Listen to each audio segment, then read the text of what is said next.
Well, good morning, ladies and gentlemen. It's the old guy here again. I'm still kicking. Well, I did get my brand new oil seals, OEM style, with a Yamaha part number on them and everything. Well, not directly on here, but in the bag it came in. And today we're going to try and get the crank seals installed. Then we're going to clean up the covers and get those seals installed. There's another seal on the output shaft for the sprocket, and then there's a seal on each one of the covers, one for the Kickstarter and one for the gear shift. So we'll get the covers cleaned up and put those in as well, and hopefully get the engine pretty much back together, and then we'll tear the top end off. So that's the plans for today. All right, first I'm going to put a little bit of oil on this, smear it around. I tried to use some that ultra slick, but it's ultra sticky actually. I guess that's a good thing. Stays where you put it. But I thought I'd put a little bit of oil on here anyway. Smear it around a little. And on the inside. And then put this thing in place. And gently tap it in place. Gently, I hope. Let me get some of the icky goo off my fingers. Oh, I noticed I do have a set of, I have the O-ring that goes in here. There's an O-ring in here. And I've got a set of metric O-rings. So I'll see if I can find one of those to replace that as well. It's not real bad, so if I can't find one exactly like it, I'll probably just reuse that one. This is going to be a driver, a daily driver, so to speak. Oops, sorry. I think I hit you there. And I'm probably going to need something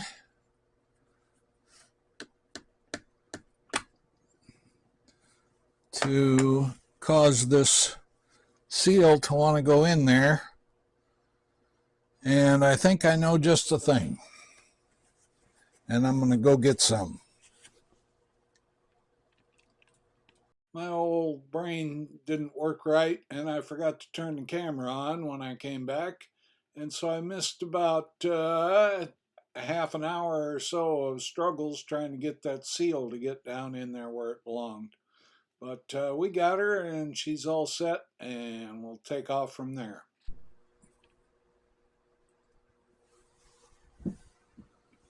All right, I've been struggling to get that oil seal in there, and I finally got it. So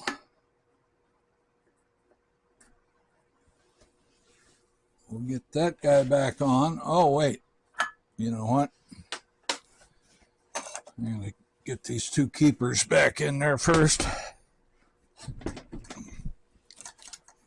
So let's see which one goes where. There we go. And there.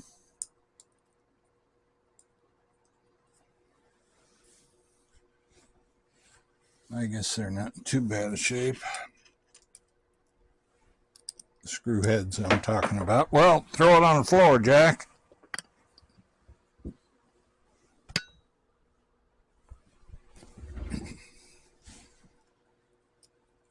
Okay.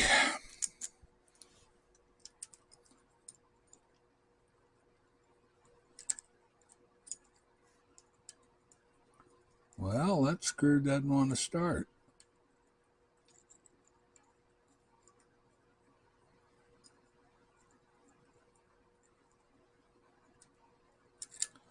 I think those threads are jimmied up. Sorry, Jimmy.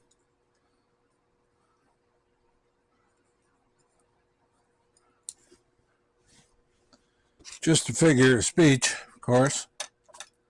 Now, if I can find the other nut, I'll be in good shape, won't I? Should have been laying right there, shouldn't it?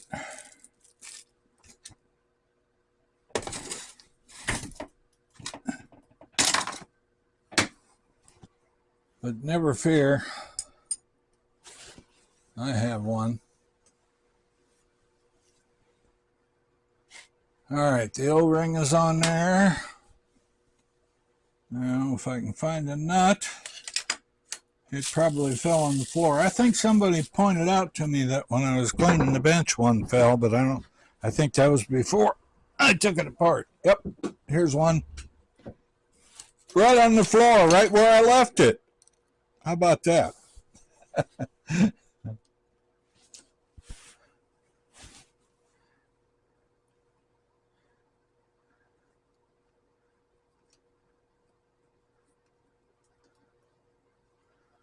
Wow. I don't know if those threads are hosed or what. This little screwdriver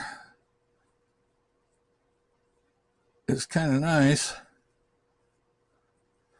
because it has, and you can take this tip out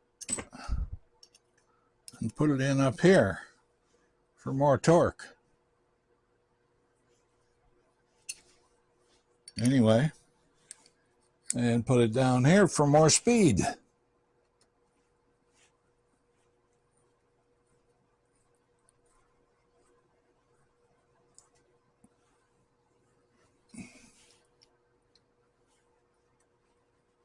Oops, this one slipped. Get up there. There's that. So those two are in. Now, the O-ring is already down there. That goes in. The Belleville washer goes on. And the, what did I say this was? 27 or something. And what I need is really a torque spec for this. And I don't have it.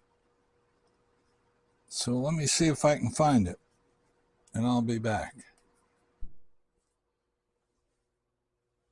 Okay, well, we got all this back together. And the torque spec on this is, according to the chart in the back of the book, 40 to 50 foot-pounds. Thing is, I won't be able to hold this. I don't have any way to hold it. Well, that's not true. Well, yeah, if I put the basket back on, this guy,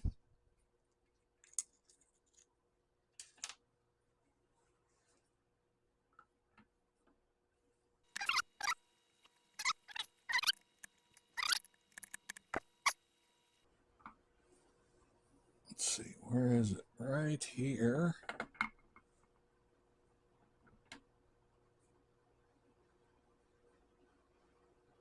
Now what? I think that went in all the way. Yep. The gears are meshed. Now if I put a piece of copper or something in between these gears, something that won't damage the gear, I can torque it down to its proper torque. So I'll be back. I gotta go get my torque wrench. Once again, ladies and gentlemen, I had a little problem with the camera, and so I can't show you me tuck torquing down the nuts, but you all have seen that before anyway, so who cares? Alrighty, I had my lunch, and it's time to check these friction discs out. And I got my calipers here, and I checked the book, and the book says they're 3.0 and new millimeters, of course, and if they reach 2.7, they should be replaced. So let's hope that they're at least 3.0, huh? That one's 3.01. They say to check them in several places. 3.03. 3.04. And 3.01. So that tells me they're almost brand new. Let's check one down in the middle of the pack. What do you say? They're not stuck together either.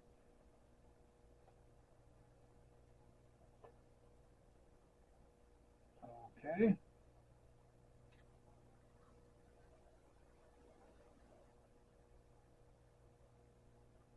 Wow.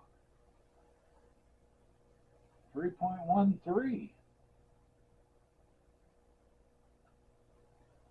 3.09. 3.08.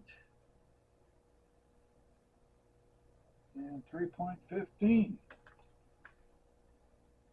Okay, let's check one on the other end here.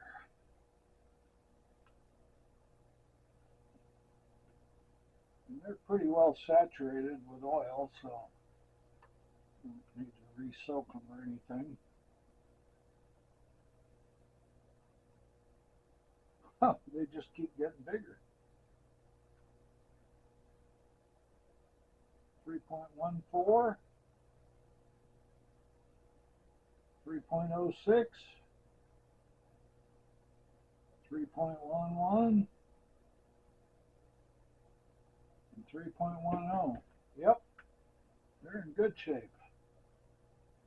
Well, this is weird. I don't think I ever seen one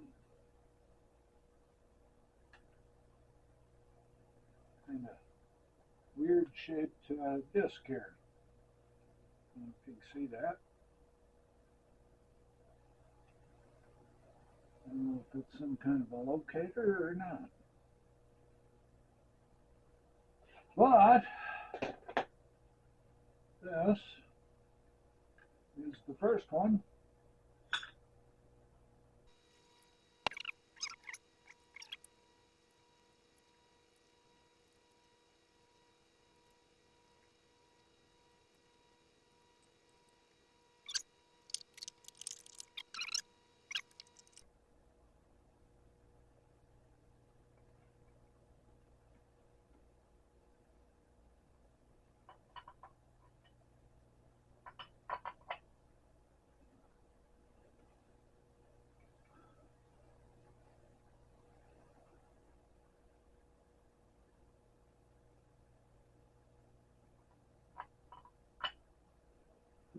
Yeah, you dummy. I should probably replace these springs.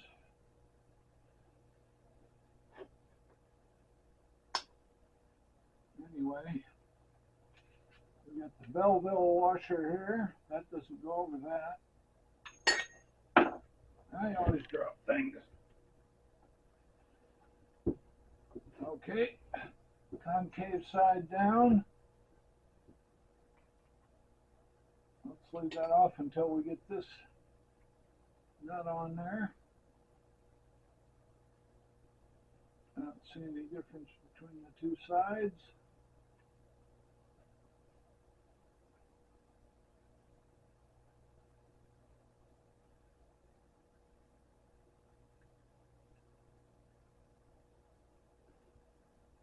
And let's see, I forgot what that was.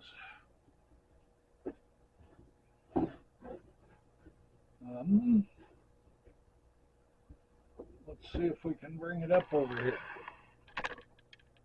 So at this point, I went to the computer and brought up the DT250A service manual, went to page 191, and found the torque specs, the actual torque specs instead of just by the bolt size. And they're a little different. So here they are. And we did these, we started to work on these. I got to the point where I was tightening down the clutch basket and I was having trouble figuring out how to hold the clutch basket so that I could get the torque spec right. There we go, that's about 55.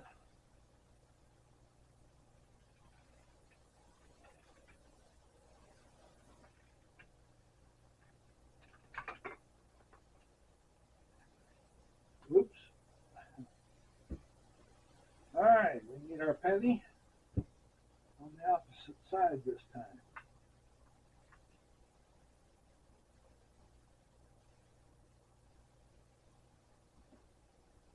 It ain't gonna work. We gotta hold the other side. Yep.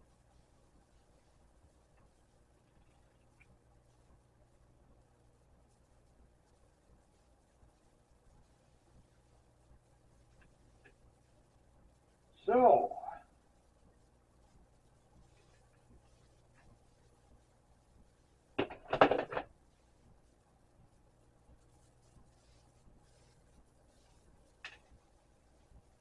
how are we going to do that? I think the first thing we're going to do is take these back out because I'm going to tip this thing upside down and everything will fall out anyway.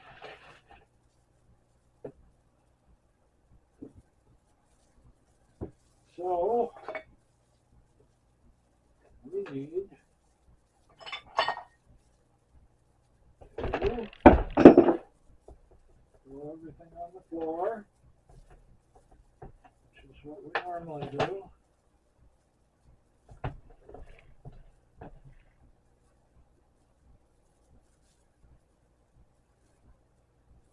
And somehow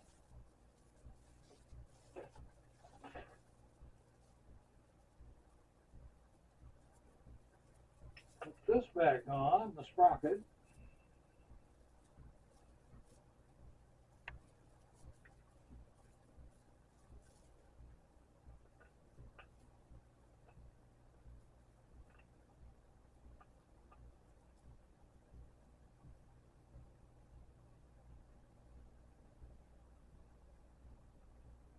Don't want to go on there.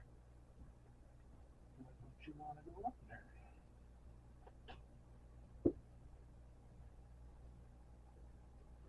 Well, I'm just not having any luck here. Things should go so nice and smooth. Well, folks, at this point, I determined that I needed a tool that I didn't have. And so I went to my to a Facebook to an enduro forum for Yamahas, and I posted out there as to where I could get or make such a tool. And the answer was that I could weld a handle to an old one of the metal plates that you use in the clutch and use that, or I could buy one from, I forgot who it was, and also a member of the forum or group on Facebook, goes by Yamaha Enduro, makes them. So I I will either get get a rod and find me an old clutch piece. Hold on here. Do I have one? Candy? No, I don't have one. Well, anyway, I will get one of the. I'm pretty sure I have an extra clutch plate around, and I will weld the handle to it and then get on about getting the torque set right on this. Thanks for watching, ladies and gentlemen. This will be posted up there shortly, and please like and subscribe, and we'll go from there.